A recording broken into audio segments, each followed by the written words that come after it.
បាទសូមជម្រាបសួរបងប្អូនកសិករទាំងអស់ថ្ងៃនេះខ្ញុំបាននឹងមកបង្រៀនអំពីវិធីធ្វើចង្ក្រានប្រើអុសតិចអត់សូវមានផ្សែងបាទនេះប្រើដៃកម្រាស់3មីលទំហំវា6 គុណនឹង 6 นิ้វប្រវែងវា30 សេនហើយយើងផ្សារជាមួយនឹងដែកឆាកដែកឆាកគឺនៅក្នុងរូបនេះអញ្ចឹងយើងផ្សារវាឲ្យផុតពីមាត់កំពង់នឹងប្រហែលជា1 นิ้វបាទឲ្យវាផុតដើម្បីឲ្យខ្យល់វាបកចូលបាទផ្សារវាផុតដូចនៅក្នុងរូបភាពនេះអញ្ចឹងបាទអានេះដូចជាដែកតសរោងចក្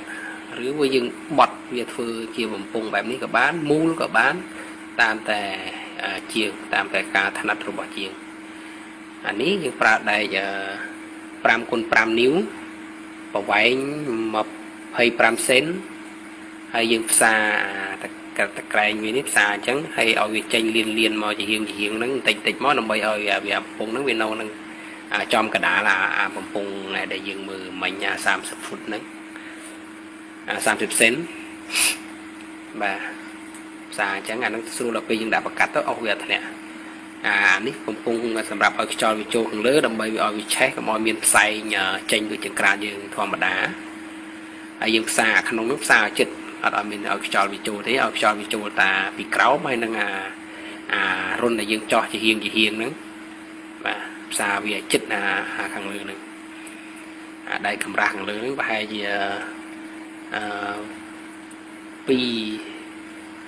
2 សង់ទីម៉ែត្រខ្ញុំក៏ហៅមិនសូវត្រូវដែរអត់សូវចេះជាងដែរមិនគេហៅម៉ែត្រនឹងហៅឲ្យខ្លះទេមើលទៅបាទយើងដាក់ចូលនៅក្នុងរូបភាពហ្នឹងមាត់នេះយើងធ្វើតម្រូវនឹងជើងដាក់ឆ្នាំងទិញអាចរកទិញពីកន្លែងលក់ចង្ក្រានហ្គាសឬហើយយើងបត់វាឲ្យមូលឲ្យដូចមាត់ហ្នឹងរួចដាក់រុញទៅឲ្យវាជិតបណ្ដោយបងអាចមើលនៅក្នុងរូបភាពបាទ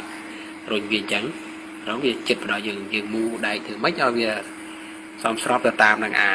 ជើងត្រូឆ្នាំងហ្នឹងយើងអាចរកទិញពីកន្លែងលក់ចង្ក្រានហ្គាសក៏បានដែរយើងយកស្រួលបើថាយើងចេះធ្វើយើងក៏ធ្វើខ្លួនឯងក៏បានអាហ្នឹងបាទចាំមើលគេប្រកាត់ភ្លើងឲ្យមើលដាក់កាស៊ូពូមានកង់យើងហ្នឹងដាក់តាគៀបយើងហ្នឹងឲ្យឆេះដៃពុះយើងពុះឈើអញ្ចឹងដែរបាទដាក់វាឲ្យអញ្ចឹងដែរនេះយើងប្រើអុសតិចបាទហើយឆេះបានយូរហើយផ្សែងក៏អត់សូវមានដែរនេះផ្សែងកស៊ូយើងដាក់ប្រកាត់ទេដល់ពេលវាឆេះអស់កស៊ូនឹងមែនទេទៅផ្សែងវាចេញតិចអត់ដូចចង្ក្រានដុតអុសយើងចង្ក្រានដីយើងណានោះដុតទៅផ្សែងជាប់គូតឆ្នាំងខ្លាំងមកតែនេះវាផ្សែងវាចេញមកតិចបងប្អូនចាំមើលដល់ពេលគាត់ដាក់អស់ហើយមួយសន្ទុះភ្លើងវានឹងឆេះមកបែបវូដូចចង់ប្រហែលចង្ក្រានហ្គាសហ្មងនេះយើងប្រើអស់តិចតែយើងអាចដាំស្លបានដល់ហើយបដ ாய் អត់ហត់ថែមអស់ទៀតទេបាទនេះចាំមើលបន្តិចទៀតភ្លើងវាឆេះអស់ជាតិកស៊ូởក្នុងវាកាត់ឈើនឹងអស់ទៅវាលែងមានផ្សែងហើយដាតភ្លើងវាឡើងមកវូតមកឡើងខ្លាំងដូចយើងបើកហ្គាសបខំអញ្ចឹងបាទចង្ក្រាននេះយើងអាចរកដែកផ្សេងក្រៅពីបំពង់ហ្នឹងក៏បានដែរនេះបំពង់ដូចជាបំពង់តសររោងចក្រអញ្ចឹងវាតាមរ៉ានដែកខ្លះជួនកាលគេអត់លក់ទេហ្នឹងតែបើអាចយើងរកបានក៏ល្អដែរបើប្រើកម្រាស់ក្រាស់យើងវាប្រើបានយូរឆ្នាំបាទនេះប្រហែលជា5 ទៅ 6 ឆ្នាំហើយនោះបានវាពុកក្រាស់ឃើញអត់នេះផ្សែងវាចាប់ផ្ដើមអត់មានហើយមានតែដាតភ្លើងឡើងមកទេហើយប្រើស្រួលភ្លើងខ្លាំងចាំមើលគាត់ដាំទឹកនេះទឹកប្រហែលជាកន្លះលីត្រតែវីដេអូនេះខ្ញុំកាត់វាចេញខ្លះហើយខ្ញុំឲ្យមើលតែអណ្ដាតភ្លើងវាខ្លាំងតែប៉ុណ្្នឹងឯងពេលវាទឹកពុះនោះអត់បានដាក់ឲ្យមើលទេវាវែងពេកវាឡើង7 នាទីណាខ្ញុំកាត់ឲ្យសល់តែ5 នាទី 42 វិបងប្អូនមើលដូចឃើញស្រាប់ហើយអណ្ដាតភ្លើងវាខ្លាំងណា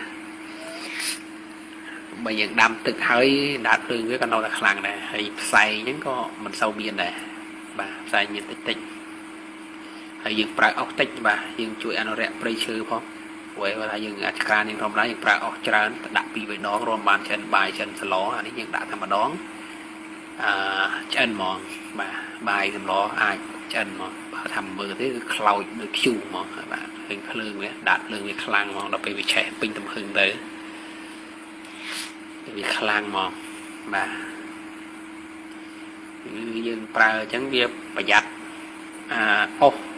là dương pra là cái tích bị chư để dương đâm nó không kẻ than dương vô một pra của bạn đây và mình hót bạch chăm cặp pri một plan chư đi pra tuần thun cóประมาณ50,000 เหรียญน่าจะធ្វើគួរតែធ្វើបានបាទព្រោះអីក៏អាចរត់ទិញតាមអ៊ីបចា